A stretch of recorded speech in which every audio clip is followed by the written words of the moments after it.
여러분, 2025년 암호화폐 시장 정말 뜨겁죠? 근데요, 뭔가 좀 이상하지 않으세요? 비트코인은 연일 최고가를 찍고 있는데 왜 다른 코인들은 좀처럼 힘을 못 쓰는 걸까요?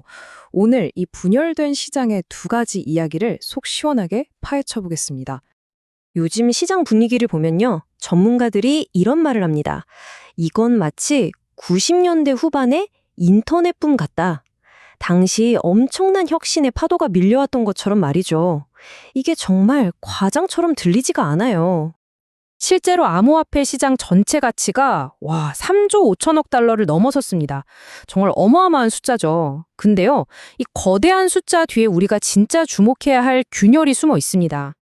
네, 바로 이겁니다. 시장이 지금 딱 둘로 쪼개지고 있다는 거예요. 시장의 왕, 비트코인, 그리고 나머지 수천 개의 코인들, 즉 알트코인. 이 둘 사이에 거대한 벽이 생기고 있는 거죠. 다 같이 오르던 그런 시대는 이제 끝난 걸까요? 자, 그럼 이 이야기의 첫 번째 주인공부터 바로 만나보시죠. 두말할 필요 없는 왕, 바로 비트코인입니다. 비트코인 가격, 매일같이 뉴스에 나오죠. 역사를 새로 썼습니다. 지금 보시는 것처럼 10만 달러 선에 아주 안정적으로 자리를 잡았어요. 이건 그냥 숫자가 아니라 완전히 새로운 시대가 열렸다는 신호탄 같은 겁니다. 아니, 근데 왜 이렇게 오르는 걸까요? 그냥 우연은 절대 아니죠.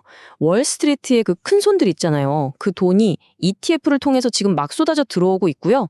미국 정치권 분위기도 예전 같지 않아요. 훨씬 우호적이죠. 게다가 요즘처럼 경제가 불안할 때 비트코인이 안전자산 아니냐 이런 시각까지 더해지니까 이건 그야말로 퍼펙트 스톰이 만들어진 겁니다. 그 결과가 바로 이 숫자입니다. 64.6%. 이게 무슨 뜻이냐면요. 전체 암호화폐 시장의 거의 3분의 2를 비트코인 혼자서 다 차지하고 있다는 거예요. 돈이 지금 어디로 쏠리고 있는지 너무나도 명확하게 보여주는 거죠. 자, 그럼 여기서 당연히 이런 궁금증이 생기죠. 아니, 비트코인이 이렇게 혼자 잘 나가는데 그럼 나머지 수천 개나 되는 그 알트코인들은요, 덩달아 잘 되고 있는 걸까요? 이제 이야기의 두 번째 장으로 넘어가 보겠습니다. 2025년 암호화폐 시장에서 가장 뜨거운 논쟁거리죠. 바로 알트코인의 진짜 현실을 한번 들여다보겠습니다. 일단 한쪽에서는요, 정말 장밋빛 전망이 쏟아져 나와요. 한국이든 미국이든 온갖 미디어랑 분석가들이 곧 역사적인 알트 시즌이 온다. 작은 코인들 가치가 폭발할 거다. 이렇게 외치고 있죠. 그러니까 지금 시장을 보는 시각이 완전히 두 개로 갈리는 거예요. 한쪽, 그러니까 강세론자들은 역사는 반복된다. 비트코인으로 번 돈이 결국 알트코인으로 흘러들어갈 거다. 이렇게 믿는 거고요. 반면에 신종론자들은 무슨 소리냐, 현실을 봐라. 대부분 알트코인들 아직도 고점 대비 90% 이상 빠져있다. 떡 잘라 말하는 거죠. 이런 낙관론은요, 그냥 말로만 끝나는 게 아닙니다. 이렇게 구체적인 가격 예측으로까지 이어져요. 이더리움, 솔라나 같은 대표적인 알트코인들이 지금보다 몇 배는 뜰 수 있다. 이렇게 보는 거죠. 와, 정말 대단한 기대감 아닌가요? 자, 그런데요. 기대가 크면 실망도 큰 법일까요? 현실은 완전히 달랐습니다. 실제 올해의 데이터를 한번 보세요. 방금 봤던 그런 장밋빛 예측과는 진짜 정반대 상황이 펼쳐지고 있어요. 보시는 것처럼 이더리움, 솔라나, 카르다노 다들 연초 대비 큰 폭으로 마이너스를 기록하고 있습니다. 아니, 대체 왜 이런 일이 벌어지는 걸까요? 이 어마어마한 기대감과 차가운 현실, 이 사이의 간극은 도대체 어디서 오는 걸까요? 전문가들이 몇 가지 핵심적인 이유를 짚어주는데요. 우선 시장에 코인 종류가 너무 많아졌어요. 그러니까 돈이 분산될 수밖에 없죠. 게다가 그나마 있는 돈도 AI 테마, 밈코인 테마 이런 식으로 유행 따라 확 쏠렸다가 빠지는 거의 폭탄 돌리기 같은 모습을 보이고 있다는 겁니다. 새로 들어온 기관들의 큰 돈은 대부분 안전한 비트코인에만 머물고 있고요.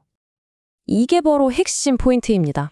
예전에는요, 알트코인 베타라는 말이 있었어요. 이게 뭐냐면 그냥 비트코인만 오르면 웬만한 알트코인들은 다 따라서 같이 올랐다는 일종의 공식 같은 거였죠.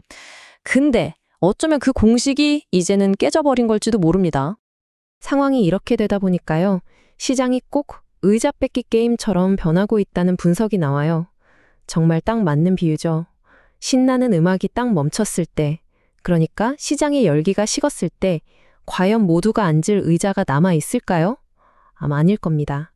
이 모든 현상들을 종합해 보면요, 우리가 알던 암호화폐 시장의 룰이 근본적으로 바뀌고 있다는 아주 강력한 신호로 볼 수 있습니다. 이제는 어쩌면 인정해야 할 때가 온 것 같습니다.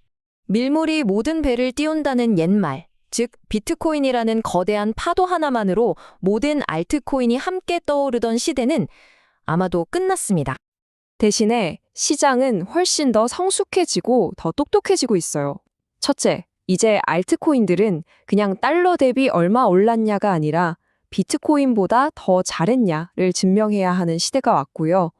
둘째, 펀더멘털이 중요해졌습니다. 진짜 사용자가 있는지, 돈은 버는지, 기술력은 있는지, 이런 게 단순한 기대감보다 훨씬 중요해진 거죠.